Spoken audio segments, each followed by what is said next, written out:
lyrics. So I knew from the first time, man, the shit he was working on, like, yo, if on the real, motherfuckers would think I was lying. Like, he literally was working with 2 turntables and like a 4-second sampler and like a broken 4-track, you know. But I just knew he had that thing about him, man. You know, I tell people a lot about this, but there's this thing, I just call it it.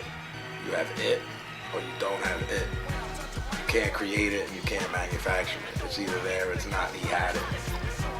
So me and my homeboy and Stu, proceeded to move on a little bit, make a couple demos, but it was me and Stu alone, basically. But that's always how it is, man. Things happen for a fucking reason.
That was crazy, yo, it was crazy, dude.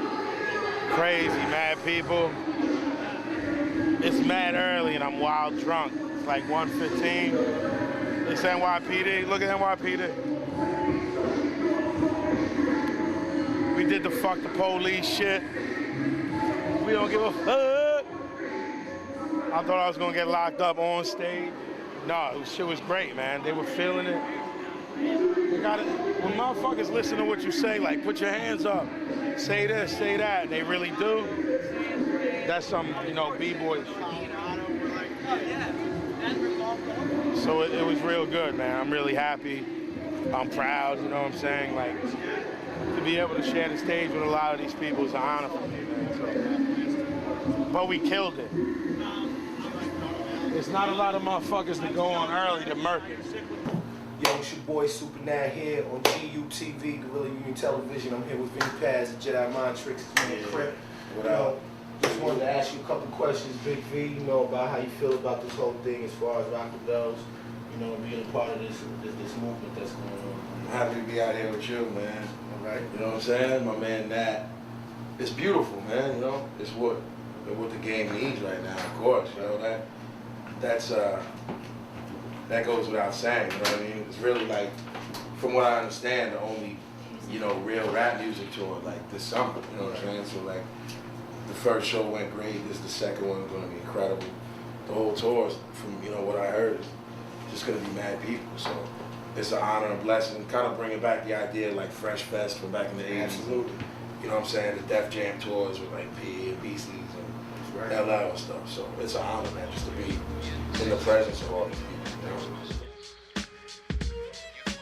Between Soulcraft demos and all the demos we had done and our EP, we probably had massed, 3 records of material before Violent by Design. There's something that resonated with fans about that record that maybe I don't even understand. There were a lot of factors that contributed to why that record was made the way it was, why it sounded the way it sounded, and why we were as hungry as we were. It was grimy, it was 99, everything was still grimy, listen to the album. That basically reflects off its surroundings. We were still recording in the bedroom, we had done tons of demos, the Soulcraft tape, Amber Probe, and Psychosocial, straight out the crib. So we didn't really see any reason in changing that. It would be just like a weekend, You know, the heads would hit me up. Me and Vinny would link up on the train. He'd come scoop me up at like 69th Street. Then we go to the Stoops and like just chill out, like have a drink, smoke. We would get in there and like, you know, before we really started recording the actual songs, we would like iron shit out, you know what I mean? And be like, all right, this is what we talked about. Let's try it out, you know, and Stu would just run the beat over and over again. I just remember recording it like, yo, we just gotta do the best we can and say like the hottest shit we could think of and rap over the hottest beats. That's all we just put everything into every song. You know, I just think it's one of those few albums where it was just recorded like in a certain period of time where it really like encapsulated that, like what was going on, like, you know, just around everybody, just, you know, you can just hear it, man. Like it was recorded like in a bedroom. And I'm not saying it sounds like that in a negative way. I think in a dope way. I'm thankful that a lot of people think of it as a classic record, but we weren't really thinking about it that way as much as we were just three kids wanting to make music, you know? We just always like knew like this is like what we wanted to do, and we were willing to sacrifice more for it, more than anyone. That represents not just a period of time in our lives, it represents a period of time in the fans' lives. You know what I mean? I know why I think Illmatic is Nas's best record, because that was one of the greatest years of my life on other shit. The shit I was doing with my homeboys. The world was ours back then. We didn't have responsibilities. You know what I'm saying? We were all at our parents' crib. We were going to high school, going out, drinking 40s, smoking blunts, records that are important in your life, for your whole life. A lot of them come out during that period of your life when you're in between like 14 and 21 years old, you know? Then by the time you become my age, you just become jaded. So everyone sort of makes their own version of their golden era. And I think that's like what these kids did with that record. You can't replicate shit because you can't ever be who you were. I can't be 21 years old again.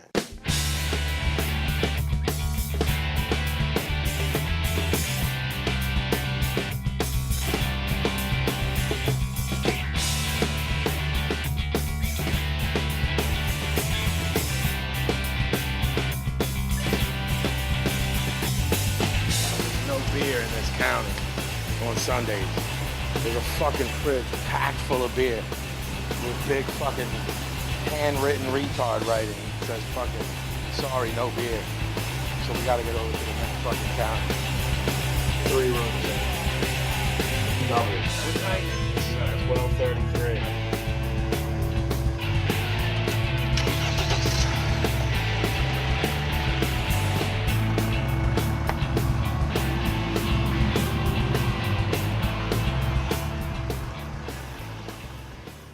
The name Vinny Paz, like, essentially, when it came, I was using, like, you know, various different names or whatever, from Icon, you know, the Hologram, things like this. Yeah, I always thought it was dope the way, like, Eric Sermon and Paris Smith and Keith Murray had that shit. I always thought it was just mad cool. You know what I'm saying? If they used their shit, so I wanted to use my real name, like, in some form or another, you know what I'm saying? Like, Vinny Paz, Vinny Pazienza, you know what I'm saying? It was, 5-time champ out of Cranston, Rhode Island, pro boxer, you know what I'm saying? Like, I used to watch his fights with my father from when he turned pro in the early 80s all the way up to, you know, when he broke his neck and came back from that shit. That shit had like tremendous influence on me in terms of who I wanted to be as a person, who I thought I could be as a person, his tenacity and shit. Dr. Carter had a tear in his eye. I could tell he felt for me. And he said, son, I'm sorry to say you're not gonna box again. And I looked at him. I said, no, Dr. Carter, you're wrong. I am gonna box again. You see, you don't understand what kind of man I am. So it's really like an homage to him, you know what I'm saying? And, you know, we've been friends like for years now, me and Paz, you know what I'm saying? Like, someone I can always call when I'm in New England, and when he's in Philly, vice versa, you know, we get up and chill and whatnot. So. He's gonna beat the old man, and he talked mad shit. Right, yeah. He said, you know, Vinny Paz is like school on Sunday. No